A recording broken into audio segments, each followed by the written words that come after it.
Boa noite aos irmãos, boa noite às irmãs. Sejam todos bem-vindos à nossa casa nessa quarta-feira, 14 de setembro. Lembrando que o mês de setembro é o aniversário da nossa casa, que foi no dia 5 de setembro. 22 anos da Sociedade Espírita Ponto de Luz. E isso é uma grata satisfação a gente ter vocês aqui, comemorando junto com nós sempre o aniversário da nossa casa no mês de setembro. Hoje teríamos aqui conosco o Luiz Henrique Chebela, que é do trabalhador do Centro Espírita Fonte de Luz de Santo Antônio da Patrulha, mas teve um imprevisto, a qual ele não pôde vir. Então hoje será o nosso irmão Flávio que vai fazer a palestra, que seria do nosso irmão Chebela. A gente, como sempre dá os avisos, de praxe, que todas as quartas-feiras, a partir das 19 horas, a gente tem o atendimento fraterno aqui na casa, para quem quiser conversar, quem quiser tirar alguma dúvida, ter alguma orientação, sempre dentro da doutrina espírita, todas as quartas-feiras, a partir das 19 horas. Então, é só agendar pelo telefone, que se encontra aqui no quadro, 92-003-9410, e agendar, então, o seu horário. Ou então, ali na secretaria da casa também, pode fazer o agendamento. A gente lembra também sobre a água fluidificada. Quem quiser trazer sua água para fluidificar, pode deixar ali ou manter junto de si, que será fluidificada também a água. Também a gente lembra sempre dos livros que a gente tem, tanto para empréstimos quanto para venda, ali na secretaria da casa. Então, se alguém tiver interesse, passar ali. Também a nossa caixinha de oração, quem quiser colocar as suas intenções de oração para seus familiares, ou algum ente querido, encarnado ou desencarnado, ou algum amigo, fique à vontade, que depois, na irradiação, a gente pede pelas pessoas também. Então, hoje o nosso irmão Flávio fará a palestra. Na semana que vem, dia 21, teremos a nossa irmã Márcia Rodrigues, que ela é trabalhadora do Centro Espírita Dom Feliciano de Taquara, que traz o tema Passe no Centro Espírita. Também no dia 28 de setembro, nosso irmão Irineu Venter, trabalhador da Associação Espírita Joana de Ângeles, de Nova Hartz, com o tema Leis Kármicas e a Felicidade. Então, esses são as palestras agora do mês de setembro, em comemoração ao aniversário da nossa casa. Então, são esses as palestras. Convido, então, aos irmãos para nós fazermos nossa prece de abertura, elevando nosso pensamento a Deus, ao Divino Mestre Jesus, rogando-lhes o amparo para nós trabalhadores e para cada irmão que aqui se encontra, cada irmão que aqui nesta casa entrarem, que possam ser acolhidos e atendidos em suas necessidades. Que o Divino Mestre Jesus, os benfeitores amigos, derrame sobre cada um de nós as suas bênçãos de paz e de luz. Então, agora fica com a palavra nosso irmão Flávio, com o tema Doença e Cura.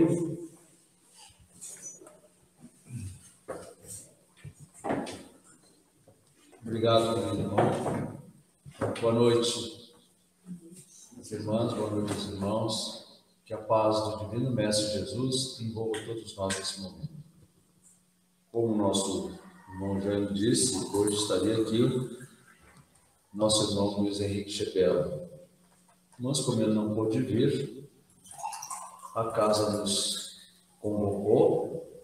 Estamos aqui com muita alegria, porque sabemos da importância quando nos dão a oportunidade de trabalharmos na vinha do Senhor. E divulgar o Evangelho de Jesus é um compromisso, mas uma alegria muito grande. Porque é através desses momentos que a gente vai adquirindo conteúdo para colocar em prática. Porque só falar aqui na frente não é recomendável. A gente tem que falar e praticar. E nós escolhemos esse tema mais por uma questão de solicitação do pessoal lá de Nova Hartz, pediu para a gente falasse um tema sobre isso. Nós tivemos lá quinta-feira e hoje, na emergência, nós decidimos trazer para nós aqui, porque estaria previsto para o ano que vem nós falarmos desse tema aqui. Mas então vamos ver doenças e cura. Se nós nos perguntarmos se nós já ficamos doentes, a grande maioria, se não a totalidade, vai dizer que em algum momento esteve doente. E que teve a cura, também a grande maioria. Mas nós queremos trazer um enfoque um pouco mais além. Nós estamos pensando enquanto corpo, mas a doutrina espírita nos dá a oportunidade de nós alongarmos essa nossa visão e nos enxergarmos como espírito. Então, essa é a nossa proposta da noite de hoje, sem pretensão nenhuma, apenas um estudo que nós nos propomos. E nós vamos começar falando sobre o médico dos médicos. Quem seria o médico dos médicos? E Kardec, na questão 625 do Livro dos Espíritos, ele faz uma pergunta bastante objetiva aos espíritos superiores, e a resposta também é bastante objetiva e sintética. Ele pergunta: qual o tipo mais perfeito que Deus já ofereceu ao homem para lhe servir de que modelo? Ele foi direto. O ser mais perfeito que Deus nos oferece é a resposta: Jesus. Nada mais do que isso. Jesus. Porque ele não precisa nenhum colorário à sua volta, não precisa nenhuma oferenda, não precisa nenhum tratado. Ele simplesmente, ele é Jesus. Modelo e guia da humanidade. Então, para nós espíritas, é essa definição que nós temos para Jesus. Nós temos ele como nosso modelo e guia. E é através dele que nós nos valemos a nossa caminhada. Então, quando Jesus esteve aqui, ele atuou como médico, né? Concorda comigo? Porque ele foi o médico dos médicos. Como é que Jesus curava, né? Ele manipulava até 1857, com a advento da doutrina espírita, se tinha a ideia de que Jesus fazia milagres. Com o advento da doutrina espírita e com o estudo dos fluidos e a dimensão espiritual, a capacidade dos espíritos, se entendeu que aquilo que Jesus fazia era a manipulação dos fluidos para recompor aqueles que o procuravam. Exemplo mais clássico que a gente tem, além de curar os cegos, os leprosos, os paralíticos, mas o mais contundente foi quando ele foi preso e Pedro decepa a orelha do soldado. Ele faz ali, quase que instantaneamente, a reconstituição do órgão ferido. Então, é uma manipulação do fluido. Então, para a doutrina espírita não existe milagre. existe a ação da vontade, do amor e do querer. Então, quando ele fazia essa cura, o que Jesus dizia? Ele dizia assim: eu te curei? Não. A tua fé te curou. Mas aí tem um condicionamento. Vai e não tornes a pecar. Ele nos dava o norte, ele nos dava a orientação, ele nos dava o que nós deveríamos fazer para evitar a descermos de novo. Vais e não tornes a pecar. Ora, o que hoje acontece não é o contrário daquilo que ele nos deixou? Vivemos em meio às disputas, às guerras, às dificuldades em ter acesso aos nossos direitos, a agressão do clima. Imagina nós usufruímos da terra. Vamos imaginar que a terra ficasse estéril, não produzisse mais nada. O que ia acontecer conosco?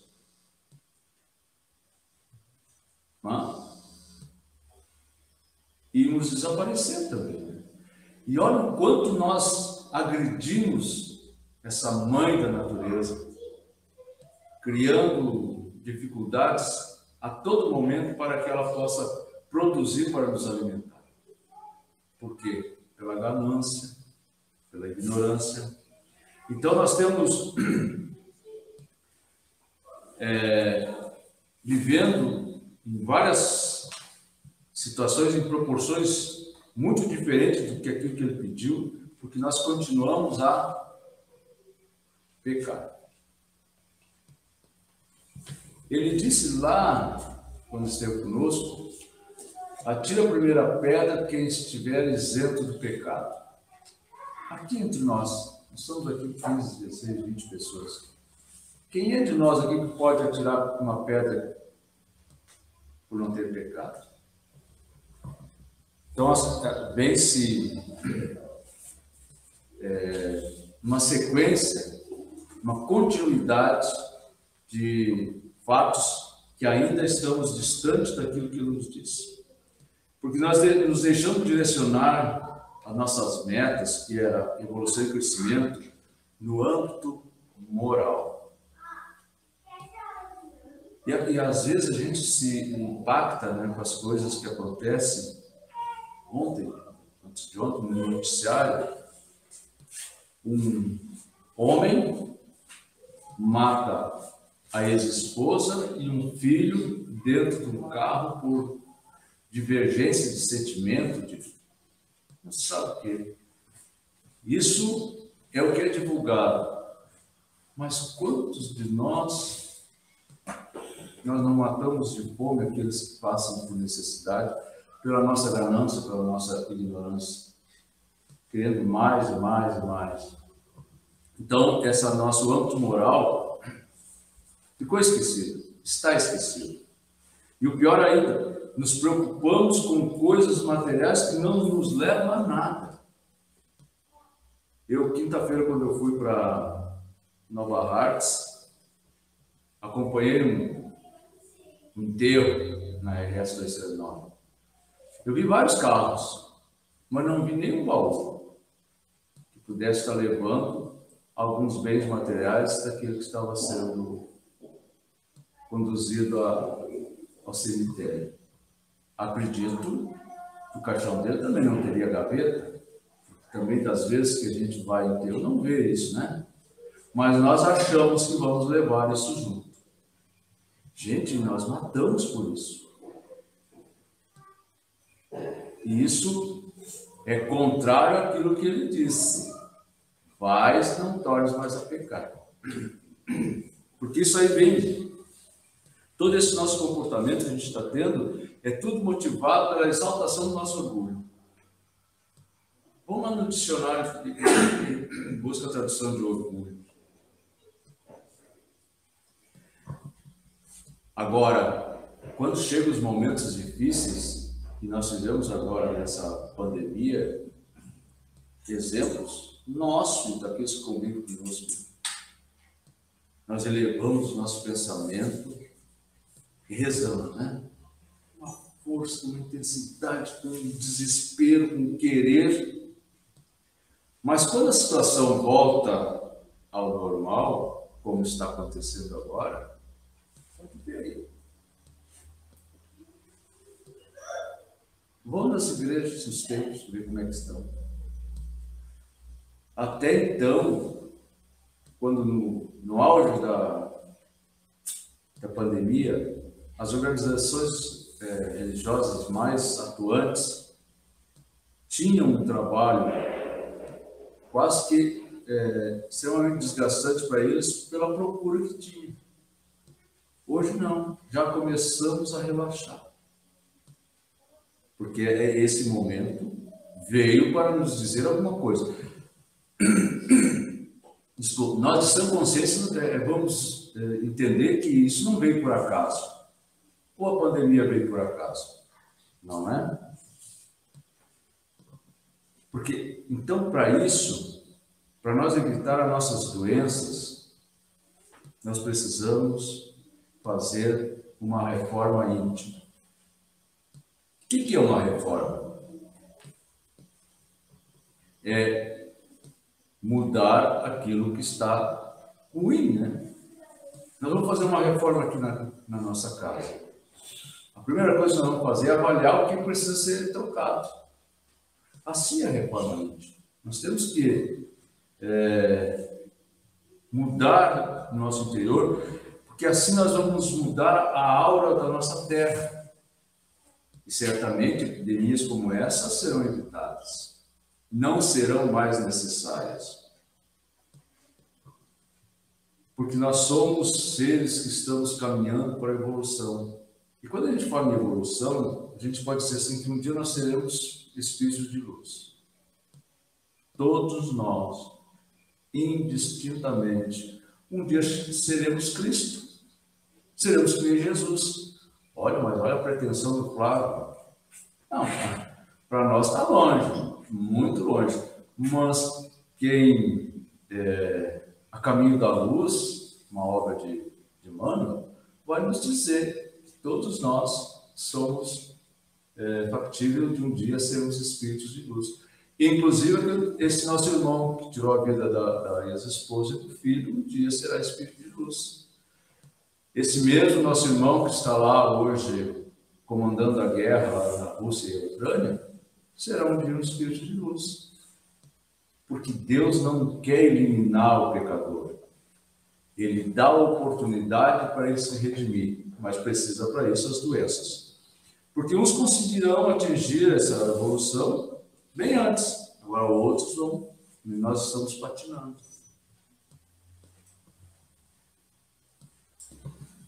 Mas por que nós pecávamos antes, lá na época de Jesus? Nós pecávamos por ignorância, né? Mas será que hoje, com o Evangelho ao nosso alcance, o Evangelho de Jesus, nós ainda teremos desculpa de dizer que não sabíamos? Temos desculpa? Ou nós não queremos ouvir? Porque Jesus nos deu o maior exemplo do seu amor, da sua proposta de cura da humanidade, quando, no momento da sua crucificação, ele diz: Pai, perdoa-lhes, pois não sabem o que fazem. A grandeza dessa colocação. Se fosse eu ia dizer assim: Pai, eu os perdoo. Dizendo, eu perdoei. Ele não se sentiu ofendido. Ele não se sentiu ofendido. Agora, ele sofreu pela ignorância daqueles que o agrediram. Mas hoje, será que Jesus diria a mesma frase? Deus perdoa-lhes, pois não sabem o que fazem? Ou ele vai dizer, Pai, perdoa-lhes, pois apesar de saberem o que estão fazendo, continuam pecando. Será que não é isso que Jesus vai dizer? Com certeza, porque nós aguçamos a nossa capacidade intelectual, nós elevamos a nossa condição de entendimento. Então a nossa consciência passou a ser mais ativa. E quando nós fizemos alguma coisa errada, há um sininho, né, que toca e nos diz que nós erramos. É a nossa consciência. É porque é na consciência que está escrita as leis de Deus. Nós não fugimos mais dela. Ela está sempre nos acionando. Então, nós ainda precisamos desse médico das almas. Ainda precisamos de Jesus. Mas a medicina de Jesus, nós vimos ali no Evangelho que hoje nós inauguramos um Evangelho novo na sala, chamando Eleni, letra grande, agora a gente não pode mais se queixar da leitura. E a Ieda abriu aleatoriamente, e qual a mensagem dele? Fora da caridade não há salvação. Lema da doutrina espírita. Então, Jesus nos deu o remédio, a medicina, o tratamento, é o amor. Mas o remédio para esse tratamento ser eficiente é a prática da caridade. Ninguém irá ao Pai senão por mim. Né? Ele disse. E o que ele quis dizer? Ninguém irá ao Pai senão praticar a caridade. Mas vamos ver, então, o que é a caridade? Na questão 886 do Livro dos Espíritos, Kardec faz essa pergunta. Qual o verdadeiro sentido da palavra caridade, como entendia Jesus? Lembramos? Quem estuda na casa lembra, né? Se eu falar o nome de quem colocou isso a primeira vez, se eu falar em Arci, vão saber o que é, né? É o famoso BIP. Benevolência para com todos, indulgência para com as imperfeições alheias e perdão das ofensas. Tudo simples, fácil, não tem dificuldade nenhuma. Ou tem? Benevolência, ser benévolo com o outro. Indulgente, não ver os defeitos dos outros, se ver, não comenta, não critica, não potencializa, não divulga. E perdão das ofensas. Quantas vezes devo perdoar? Até 7 vezes? De verdade, eu digo, não seja 7 vezes, vai ser 70 vezes 7 vezes. Aí a coisa começou a complicar. Porque a caridade, segundo Jesus, não se restringe à esmola. Está lá no Evangelho. Abrange todas as relações em que nos achamos com os nossos semelhantes. Mas aí pode pensar assim, mas o que tem a ver doença com o que Paulo está falando? Nós estamos passando o remédio. Agora depois nós vamos chegar na doença. Sejam eles nossos inferiores, nossos iguais ou nossos superiores, nós temos que ter o mesmo tratamento. E olha o que diz o Evangelho. Ela, a caridade, nos prescreve a indulgência, porque de indulgência precisamos nós. Nós temos dificuldade eu tenho dificuldade de ser indulgente com o Jânio, mas eu quero que ele seja indulgente comigo. Não existe, não pode, não deve. E nos proíbe, quando somos indulgentes, que humilhemos os desafortunados, aqueles que menos têm do que nós, contrariamente ao que se costuma fazer. Quantos de nós já demos algum recurso a alguém na rua, ou que bate a nossa porta, ou que aborda nós no carro, e damos assim? Quantas vezes nós já perguntamos o nome daquela pessoa? Chega lá na frente de casa, a gente está no almoço, ou no café, bate lá, a gente, puxa, agora não tem hora. O que nós estamos sendo? Caridosos? Não, nem um pouquinho. Se nós perdêssemos e nos ganhar tempo e conversar com eles, talvez o alimento nem seria tão necessário para ele como aquele que perguntar para teu nome, onde tu mora. Nós tivemos uma experiência, eu e a Rosa e o Luciano agora essa semana, começava a parar nas salas, né? Parar na sinaleira, chegou um rapaz. Aí a Rosa já se mexeu para arrumar um dinheiro, daí eu perguntei para ele, como é teu nome? Ele disse o nome. Onde tu mora? Eu moro na rua. Na frente do Centro Espírita Dom Feliciano. Nós estávamos estacionados. Eu e a minha esposa estamos morando na rua. Imagina. Ah, mas Flávio, o que vocês fizeram? Nós tentamos encaminhar para o recurso. Claro que vai depender dele, mas orientamos que à tarde teria atendimento na casa e a casa dá assistência e eles com certeza seriam bem atendidos. Se for pobre, toda a gente como que entende que não precisa preocupar-se com ela. No entanto, olha só o que Kardec nos diz lá no Evangelho. No entanto, quanto mais lastimosa seja a sua posição, tanto maior cuidado devemos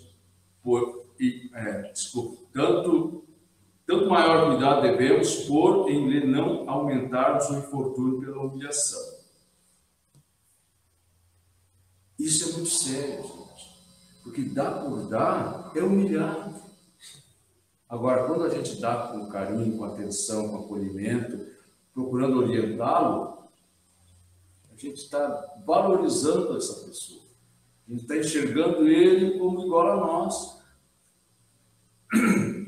O homem verdadeiramente bom procura elevar os seus próprios olhos àquele que lhe é inferior, diminuindo a distância que os separa. Pois bem, todos queremos que Jesus nos cure, né? Vimos a receita. Não sou médico, quem dá essa receita é o próprio Cristo. Então, na obra O Médico Jesus, de José Carlos de Luca, nós vamos encontrar algo muito bom para a nossa reflexão de hoje. Ele vai dizer assim, para que Jesus nos cure, precisamos remover a pedra dos nossos hábitos infelizes. Mudança de hábito. Até agora nós falamos aquilo que somos orientados para tanto. O que seria o hábito? Aquilo que a gente faz rotineiramente. Ele pede, nos orienta que nós mudemos esses hábitos. Porque o ato de abandonar um hábito nocivo que agrida nosso corpo é uma das formas mais autênticas de amar a si mesmo. Porque se eu não me amar, como é que eu vou amar o meu irmão?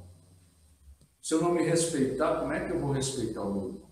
Então, ele diz que nós devemos abandonar esses hábitos. E daí nós vamos chegar na doença. O que é a doença para nós? É sofrimento, é dor. Olha o que ele diz para nós. A doença não é uma inimiga a vencer. É uma professora que temos muito a aprender com ela. Como? Imagina a doença ser uma professora, vai nos ensinar muito. Daí ele vai dizer assim, que nós façamos uma endoscopia espiritual. Endoscopia nós sabemos o que é, né? Mete um canudo aqui dentro de nós, vai olhar lá por dentro como é que a gente está. Conversemos com a nossa doença. Perguntemos o que ela veio nos mostrar. Porque ele vai dizer que ninguém se cura, olha só, ninguém se cura verdadeiramente sem se olhar bem no fundo com os olhos da alma. É reflexão, é o que a nossa irmã Ieda sempre diz assim, enquanto o homem se olhar como corpo e não como espírito, ele vai sofrer, continuar sofrendo. Não vai entender aquilo que lhe acontece de horror. Né, Ieda? Porque Carl Gustav Jung vai dizer assim, quem olha para fora, sonha. Estou olhando para fora, estou sonhando. Agora, quem olha para dentro, desperta. Se enxerga, sai do casulo.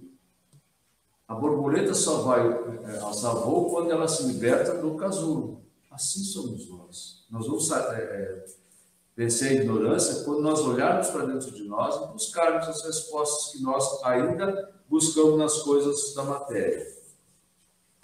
Não tratemos apenas os sintomas.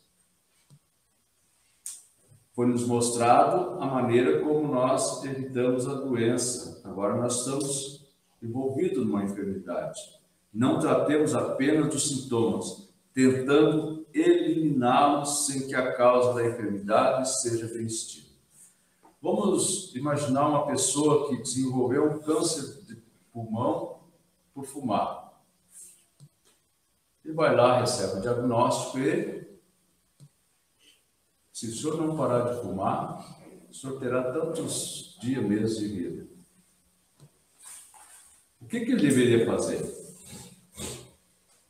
Parar de fumar. É o hábito, né? Mas eu quero me curar do câncer do pulmão, mas não quero parar de fumar. Vou conseguir? Não vou, né? Então a cura real só acontece do interior para o exterior, do cerne para a forma transitória. Não existe outra maneira. Porque a cura que ocorre dessa maneira, de dentro para fora, a doença não vai nos acompanhar depois do túmulo. Agora, se nós mantivermos ela enraizada em nós nos sentindo injustiçados, reclamando, achando que Deus não é justo conosco, que aquilo eu não mereço, ela vai no meu caixão. Lá no cemitério vai o corpo, mas eu continuo com essa doença. Por quê? Porque eu não tratei a causa. Então, vai dizer ele assim, ó, muitas doenças poderiam ser evitadas se o homem cultivasse o hábito da oração. Quantos de nós orou hoje? Todos? Que legal, né?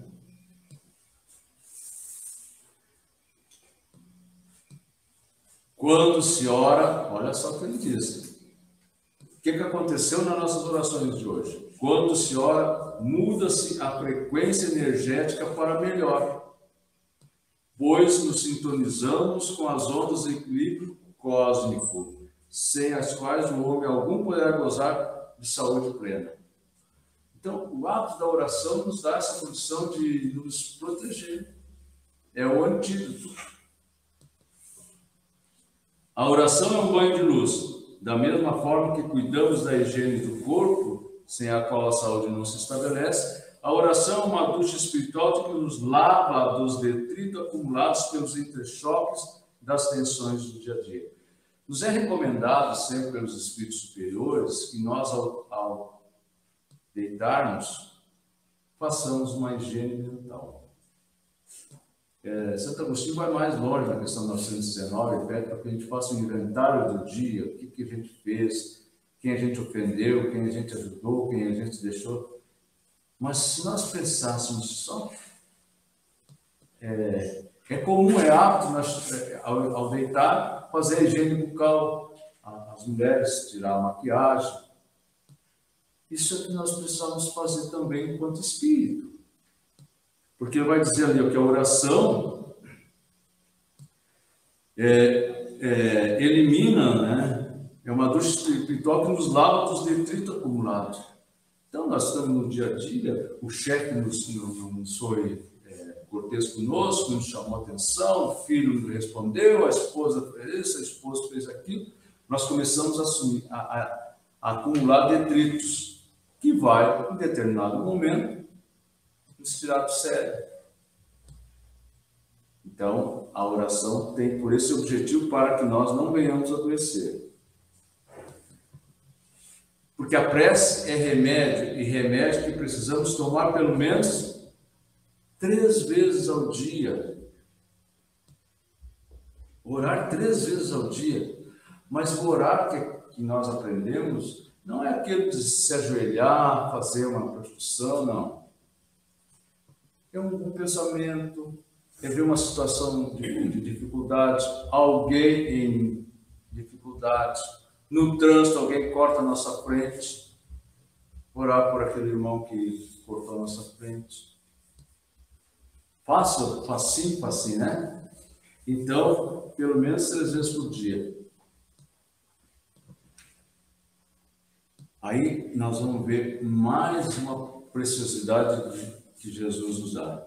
Ele diz o De Luca que Jesus também nos indicou mais 3 remédios de larga eficácia para as enfermidades, que uma vez utilizados, promoverão uma faxina interior capaz de restaurar a saúde. Olha só.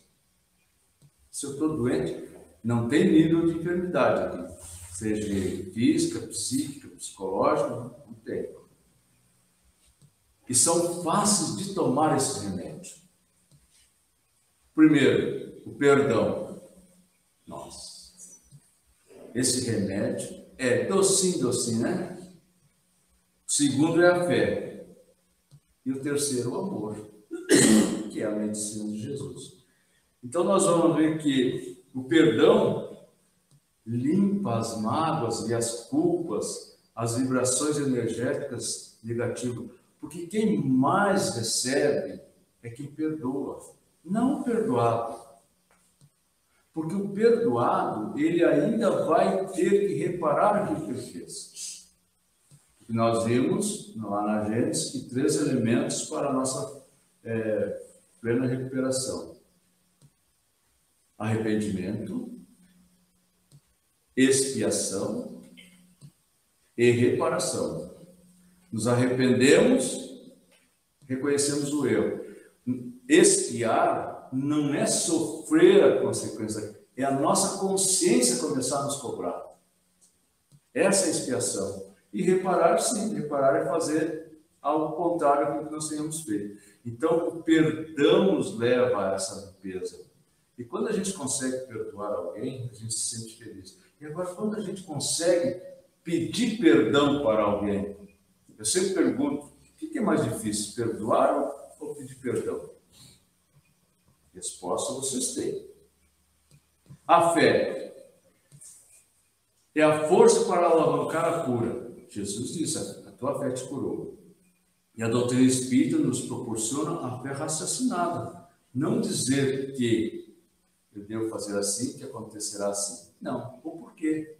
Mas por que isso? Por que me curou? Por que não curou? Por quê? Porque a doutrina espírita é a doutrina dos porquês. Porque ele diz, se tiveres a fé do tamanho de um grão de mostarda, você já viu um grão de mostarda?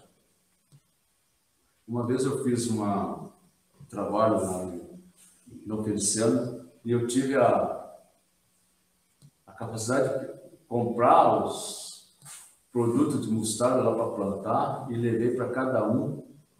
Eram umas 15 pessoas. E na entrada eu entreguei para cada um deles, colado numa fita durex, que era tão pequenininha, né? Você segura isso na mão. E aí falando sobre a fé, tamanho da mostarda. Você sabe o que vocês têm aí à mão? Um grão de mostarda. Se a nossa fé fosse o tamanho desse grão de mostarda, nós seríamos plenamente felizes. Então, ainda não estamos ainda com a fé. A nossa fé é um eletrocardiograma, né? Um dia está em cima, outro dia está embaixo. Por que será? Por que será? E o amor? O amor restaura, revigora, anima e fortifica. Como é difícil de amar, então. Nós estamos distantes de entendermos o real sentido do amor. Porque Deus não exige de nós o amor impossível, pois ainda não temos capacidade para amar a tudo e a todos, principalmente aqueles que não conhecemos. Durante a pandemia se fez várias sessões de radiações em todos os centros espíritas do país, em intenção dos que estavam passando pela pandemia, por todos aqueles que estavam envolvidos. É uma excepcionalidade se reunir para orar por aqueles que a gente não conhece. Depois da nossa fala aqui vai ter a sessão de radiação, daqueles que colocaram seus nomes ali, e também para uma abrangência maior. Mas isso é programado, é organizado. E lá no meu lar, lá na minha casa, quando eu vou fazer a prece, eu me lembro daqueles que estão lá combatendo aquela guerra infame lá. Agora, ele coloca um outro ingrediente nesse nosso sopinha de palavra, a paciência. Eu acredito que isso aqui ele colocou apenas por colocar, porque isso aqui nós já dominamos, todos nós já dominamos a paciência. Não? É verdade, não. Porque vai dizer, também é um remédio, pois tem o poder de acalmar a irritação. Claro, aquela pessoa que é paciente, dificilmente. Não, se ele é paciente, ele não vai se irritar. Não vai ter ansiedade. Não vai ter azedume. 3 grandes bombas que arrasam a saúde e dificultam a cura. Aí Santo Agostinho vai dizer assim, não há lugar para a sabedoria onde não há paciência. E quando eu li isso aqui, eu disse, puxa vida, mas como estou longe ainda de ter alguma sabedoria? Porque paciência, para mim, ainda é um trabalho muito, muito intenso. E daí nós vamos ver o nosso Chandu Tulku Rinpoche. Esse nosso irmão foi fundador do templo, né? Templo do Buda, né? Budista. Olha o que ele vai dizer assim, a paciência é a maior amiga, pois ajuda a superar a raiva, a forma mais poderosa de desvirtude, a raiva. Por outro lado, com o passar do tempo, aparentar paciência é ferver por dentro, guardando ressentimento, só traz mais dificuldade. Então, aquele que... Eu sou paciente, tá? Eu sou paciente. Mas eu estou fervendo por dentro. Como eu disse assim, olha, eu sou paciente, mas não piso no meu calo. Então, transbordou a minha paciência. Não, transbordou é o azedume que está dentro de mim, fervendo. Daí continua ele. Apesar de haver virtude no fato de refrearmos a expressão evidente da raiva, a verdadeira paciência é a ausência de raiva na mente. Nós já nos damos conta do peso negativo que é a palavra raiva. A gente diz assim, eu estou com uma raivinha. Não, a gente vai dizer, eu estou com uma raiva hoje. Eu não sei o que me deu hoje, eu estou raivoso.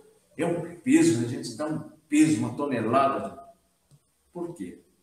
Porque é uma palavra negativa. Palavra que não devia estar no nosso vocabulário. Então, concluindo a nossa fala, nós vamos ter reunião de diretoria depois, senão eu vou até meia-noite com vocês. Outro ingrediente, a alegria. Como é difícil ser alegre, né? A gente começa a justificar, mas na crise que nós estamos hoje, a alegria não cabe. Até uma ofensa para aqueles que estão sofrendo. Não, a minha alegria pode contagiar o outro. Vai dizer assim, é um dos melhores tônicos para a vida. A medicação para a doença. O ser humano é feliz quando coloca alegria em tudo que faz. Os bons pensamentos geram boas sensações corporais. E isto quer dizer que o corpo aprovou o nosso modo de pensar.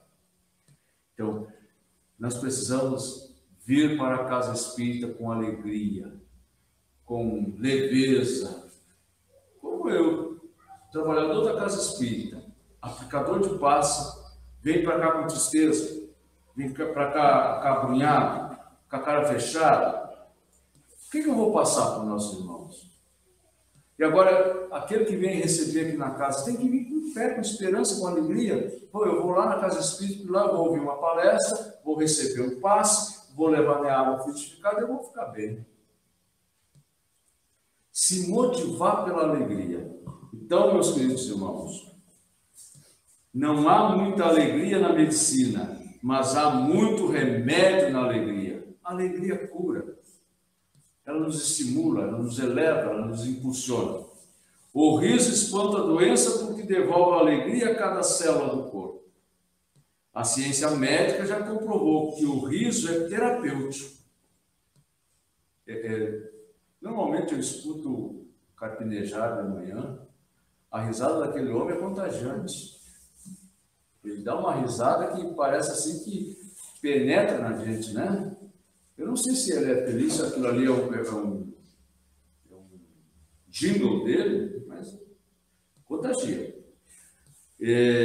Porque tem o poder de relaxar as tensões, melhorar a circulação sanguínea e fortalecer o sistema imunológico. Então, vamos ter alegria.